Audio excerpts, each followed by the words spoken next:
Hi friends! అందరూ ఎలా ఉన్నారు? ఈరోజు నేను నా ఇంటర్వ్యూ ఎక్స్‌పీరియన్స్‌ని మీతో షేర్ చేసుకోవాలని వచ్చాను. మీరు ఫ్రెషర్స్ అయినా, ఎక్స్‌పీరియన్స్‌డ్ అయ్యి షిఫ్ట్ అవ్వాలి అనుకున్నా, ఈ వీడియో మీకు చాలా హెల్ప్ అవుతుంది. మీరు నా ఛానల్‌ని ఫస్ట్ టైమ్ చూస్తున్నట్టయితే, దిస్ ఈజ్ సుధా.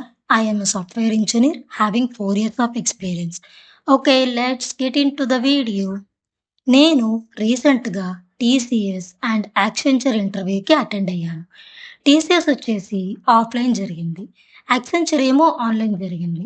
యాక్సెంచర్ కొంచెం డిఫరెంట్‌గా జరిగింది. ఎక్స్‌పీరియన్స్‌డ్ క్యాండిడేట్ అయినా సరే online assessment and next interview rounds అయితే ఉంటాయి. క్వాలిఫై అయ్యాకే కన్ఫర్మేషన్ మెయిల్ పెడతారు. Now we can start the interview questions. First వచ్చేసి మోస్ట్ కామన్ క్వెషన్స్. మీరు ఫ్రెషర్ అయినా, లేదంటే ఎక్స్‌పీరియన్స్ క్యాండిడేట్ అయినా సరే, ఫస్ట్ క్వెషన్ మిమ్మల్ని అడిగేదేంటంటే, సెల్ఫ్ ఇంట్రొడక్షన్ అనమాట.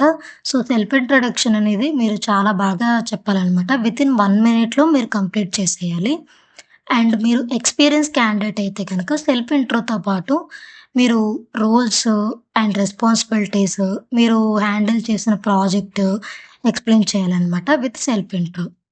అండ్ నెక్స్ట్ క్వెషన్ వచ్చేసి challenges that you have faced in production or project.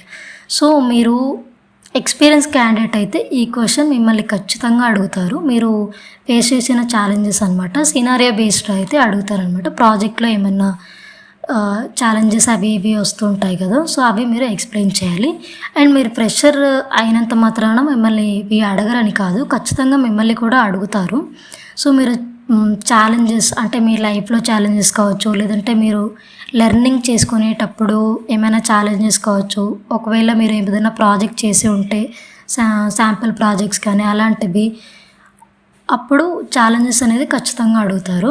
And మీరు ఎక్స్‌పీరియన్స్ క్యాండిడేట్ అయినా, ఫ్రెషర్ అయినా సరే ఖచ్చితంగా మిమ్మల్ని మీ ప్రాజెక్ట్ ఎక్స్‌ప్లెయిన్ చేయమంటారు. ఎండ్ టు ఎండ్ ఎక్స్‌ప్లెయిన్ చేయాలి.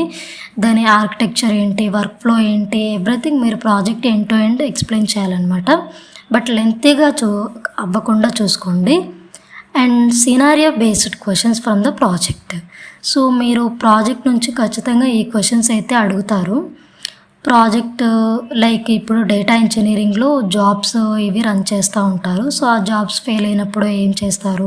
సో, మీరు ఎలా డీబగ్గింగ్ చేస్తారు? ఒకవేళ మీరు కోడింగ్ అయితే డీబగ్గింగ్ ఎలా చేస్తారు? టెస్టింగ్ ఎలా చేస్తారు? సో, మీరు ఎలా ఫైండ్ ఔట్ చేస్తారు ఎగ్జాక్ట్‌గా అనేది ఇలాంటి క్వెషన్స్ అయితే సినారియో బేస్డ్‌గా అడుగుతారు. And most important, present AI అనేది చాలా ట్రెండింగ్‌లో ఉంది కదా! మీరు ఫ్రెషర్ అయినా, ఎక్స్‌పీరియన్స్ అయినా ఖచ్చితంగా మీకు ఏఐ నాలెడ్జ్ ఉందా లేదా అనేది అడుగుతారు. మీరు ప్రాజెక్ట్‌లో ఏమన్నా ఏఐ యూజ్ చేసినా, లేదు అంటే మీకు ఏదన్నా ఏఐ టూల్స్ తెలుసా లేదా, ఇట్లాంటి క్వెషన్స్ అయితే ఖచ్చితంగా అడుగుతారు. సో, అవి కూడా మీరు ఒకసారి చూసుకోవాలి. And technical questions from DE. DE nothing but data engineering అనమాట. సో, నా రోల్ వచ్చేసి డేటా ఇంజినీరింగ్ మీద. ఫస్ట్ అయితే నన్ను అడిగిన క్వెషన్ ఏంటంటే, డేటాబ్రిక్స్ ఆర్కిటెక్చర్ ఏంటి? సో, డేటా ఇంజినీరింగ్‌లో మోస్ట్ ఇంపార్టెంట్ మనకి డేటాబ్రిక్స్, పైస్పార్క్, ఎస్‌క్యూఎల్ అండ్ అజూర్ అనమాట. సో, వీటి మీద మనకి ఫుల్ నాలెడ్జ్ అనేది ఉండాలి. ఫస్ట్ అయితే నన్ను డేటాబ్రిక్స్ ఆర్కిటెక్చర్ ఏంటి, దాని వర్క్ ఫ్లో ఏంటి, ఎవ్రీథింగ్ అడిగారనమాట. డేటాబ్రిక్స్ నథింగ్ బట్ అదొక క్లౌడ్ ప్లాట్‌ఫామ్ అనమాట. సేమ్ అజూర్ సర్వీస్ ఎలా క్లౌడ్ ప్రొవైడ్ చేస్తుందో, సేమ్ అలాగే డేటాబ్రిక్స్ అనేది కూడా అజూర్ ద్వారా ఇది కూడా ప్రొవైడ్ చేస్తుంది. అండ్ సెకండ్ క్వెషన్ వచ్చేసి మెడలిన్ ఆర్కిటెక్చర్ అంటే ఏంటి? సపోజ్ మనం డీఈలో యూజ్ చేస్తాం కదా! బ్రాంజ్, సిల్వర్, గోల్డ్ లేయర్స్ అనమాట. సో, వాటి యూజ్ కేసెస్ ఏంటి? అక్కడ మనం ఏం చేస్తాము? సో, బ్రాంజ్ లేయర్‌లో మనం ఏం స్టోర్ చేస్తాము? సిల్వర్‌లో మనం ఏం చేస్తాము? అండ్ గోల్డ్ లేయర్ ఎక్కడ యూజ్ చేస్తాం? దేనికోసం? సో, వాట్ ఈజ్ వాట్ అన్నట్టుగా అడుగుతారనమాట. వాటి ఆర్కిటెక్చరు, దాని వర్క్ ఫ్లో ఎవ్రీథింగ్ అడుగుతారు. And difference between schema evolution and schema enforcement. So, ఇదైతే కొంచెం అడ్వాన్స్డ్ క్వెషన్ అనమాట. మీరు ఒకవేళ పైస్పార్క్ మీరు నేర్చుకున్నట్టయితే మ్యాక్సిమం పార్కెట్ వరకు నేర్చుకుంటారు. ఆఫ్టర్ దట్ డెల్టా అనేది ఉంటుందన్నమాట. సో, డెల్టా టేబుల్స్ మనం క్రియేట్ చేస్తాము. అందులో ఏంటంటే schema evolution and schema enforcement ఖచ్చితంగా ఉంటుంది. ఇది కొంచెం అడ్వాన్స్డ్ అనమాట. ఇది కూడా అడిగారు. అంటే దాన్ని ఎక్స్‌ప్లెయిన్ చేయాలి అండ్ యూజ్ కేసెస్ ఏంటి చెప్పాలి. అండ్ దెన్ ఏదైనా ఎగ్జాంపుల్ తీసుకొని చెప్పాలన్నమాట. Next explain optimisation. So, optimise ఏంటి? ఇది కూడా అడ్వాన్స్డ్ అనమాట. And vacuum. సో, వాక్యూమ్ ఏంటి? ఇది కూడా కొంచెం అడ్వాన్స్డ్ అనమాట. సో, వాక్యూమ్ యూజ్ కేసెస్ ఏంటి? ఎప్పుడు యూజ్ చేస్తారు? అసలు వాక్యూమ్ రిటెన్షన్ పీరియడ్ ఏంటి డిఫాల్ట్‌గా? సో, అలా మనకి ఉంటుందన్నమాట. And how do you flattering JSN files. So, మనకి మోస్ట్లీ సిఎస్వి ఫైల్సే మనం ఇంపోర్ట్ చేసుకుంటూ ఉంటాం అనమాట. బట్ సమ్టైమ్స్ జేఎస్ఎన్ ఫైల్స్ కూడా మనకి వస్తాయి డేటాబ్రిక్స్. జేఎస్ఎన్ కోడ్ అనేది కొన్నిసార్లు ఒక కాలంలోనే టూ కాలమ్స్ వస్తాయన్నమాట. సో, అప్పుడు వాటిని కాలమ్ సపరేషన్ చేయాలి, అంటే ఫ్లాటరింగ్ చేయాలన్నమాట. సో, అది ఎలా చేస్తాము, దాని కోడ్ ఏంటి, ఆ కోడ్ అనేది రాయాలన్నమాట. Next what if job fails in production. So, మనము డెవలప్మెంట్లో ఏం చేస్తామంటే ఈటీఎల్ పైప్లైన్స్ బిల్డ్ చేస్తాము అండ్ దానికి సంబంధించిన కోడ్ రాస్తాము అండ్ మెడాలియన్ ఆర్కిటెక్చర్ ద్వారా మనం బిల్డ్ చేస్తామన్నమాట. సో, ఎవ్రీథింగ్ మంచిగా అనిపిస్తుంది. నెక్స్ట్ ప్రొడక్షన్కి వచ్చేసరికి కొన్నిసార్లు ఏమవుతుందంటే క్లస్టర్ అనేది క్రాష్ అవ్వచ్చు, జాబ్స్ అనేది ఫెయిల్ అవ్వచ్చు. సో, అప్పుడు ఏమవుతుంది, ఆ టైంలో మీరు ఏం చేస్తారు? సో, ఇట్లాంటి సినారియో క్వశ్చన్స్ అడుగుతారనమాట. సో, జాబ్ ఫెయిల్ అయినప్పుడు మనం ఏం చేస్తాం నార్మల్గా, ఈ ఏడిఎఫ్ లాగ్స్ కానీ నెక్స్ట్ స్పార్క్ యూఐ కానీ ఇవి చెక్ చేస్తామన్నమాట. అంటే డీబగ్గింగ్ అనేది చేస్తాము. సో, ఈ డీబగ్గింగ్ చేసినప్పుడు ఏంటంటే రూట్ కాజ్ ఏంటనేది మనకు తెలుస్తుంది. మోస్ట్ ఇంపార్టెంట్ ఎస్క్యూఎల్ అనమాట. మీరు ఏ రోల్కైనా వెళ్ళండి, మీకు ఎస్క్యూఎల్ ఉంది అంటే కనుక ఖచ్చితంగా మోస్ట్ ఇంపార్టెంట్ వచ్చేసి జాయిన్స్. సో, మీరు జాయిన్స్ అనగానే మీరు నార్మల్గా నేను కూడా అదే మిస్టేక్ చేశాను. Inner left right full outer ఇట్లా చూసుకునేసి వెళ్ళిపోయాను అనమాట. క్రాస్ జాయిన్ అనేది మిస్ చేసేసాను. ఎందుకంటే డిఈలో ఎక్కువ క్రాస్ జాయిన్ యూజ్ చేయరు, ఎక్కువగా inner left right left semi left anti ఇవి మాత్రమే యూజ్ చేస్తారనమాట. సో, ఇప్పుడు 2 టేబుల్స్ ఇస్తారు. 2 టేబుల్స్లో ఇన్నర్ జాయిన్కి ఎన్ని రోస్ వస్తాయి, లెఫ్ట్ జాయిన్కి ఎన్ని రోస్ వస్తాయి. సో, మనము కోడ్ రాసేటప్పుడు మామూలుగా ఏం చేస్తామంటే కోడ్ రాస్తాము, జస్ట్ అవుట్పుట్ ఏంటనేది చూస్తాము. బట్ ఎగ్జాక్ట్గా ఎన్ని రోస్ వస్తున్నాయి, ఇన్నర్కి ఎన్ని రోస్ వస్తున్నాయి, లెఫ్ట్కి ఎన్ని రోస్ వస్తున్నాయి, ఫుల్ అవుటర్కి ఎన్ని రోస్ వస్తున్నాయి, క్రాస్ జాయిన్కి ఎన్ని రోస్ వస్తున్నాయి, ఇవన్నీ పెద్దగా పట్టించుకోమన్నమాట. సో, వాళ్ళు అలాంటివే కాన్సన్ట్రేషన్ చేస్తారు. సో, వాళ్ళు ఏంటంటే మనకి ఎంత డెప్త్ ఉంది నాలెడ్జ్ అనేది చెక్ చేస్తారు. ఓకేనా. సో, ఇలాంటివి మాత్రం ఖచ్చితంగా చూసుకొని వెళ్ళండి.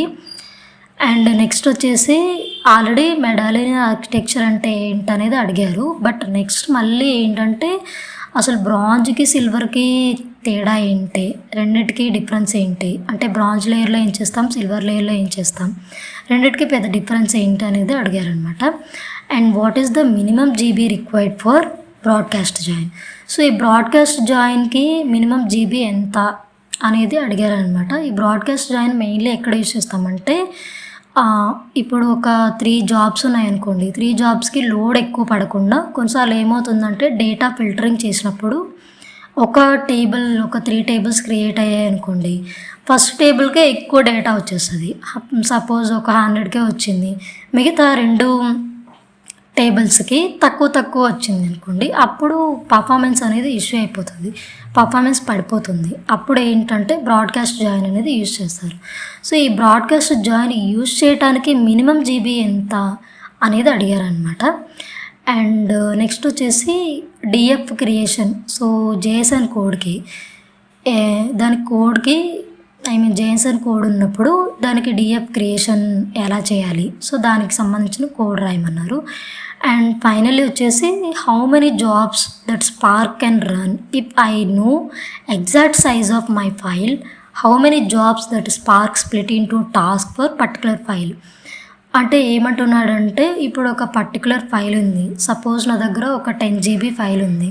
సో అది ఆ ఫైల్కి స్పార్క్ ఇంజిన్ అనేది ఎగ్జాక్ట్గా ఎన్ని జాబ్స్ అనేది రన్ చేస్తుందని అడిగారనమాట.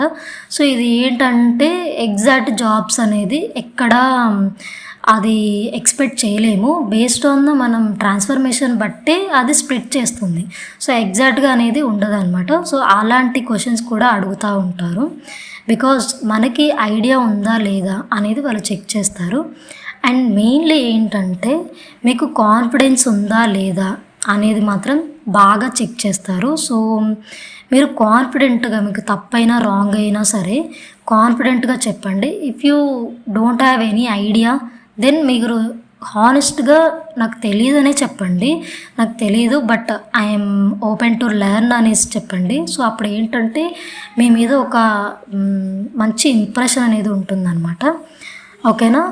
ఇప్పటిదాకా విన్నారు అంటే నా వీడియో నచ్చిందని అనుకుంటున్నాను. నాకు జస్ట్ 1 మంత్‌లోనే 5 ఇంటర్వ్యూస్ అయితే వచ్చాయి.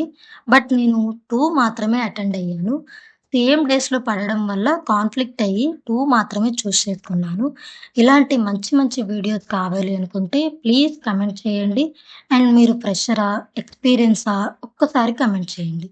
Thank you so much for listening. Please like, share and subscribe.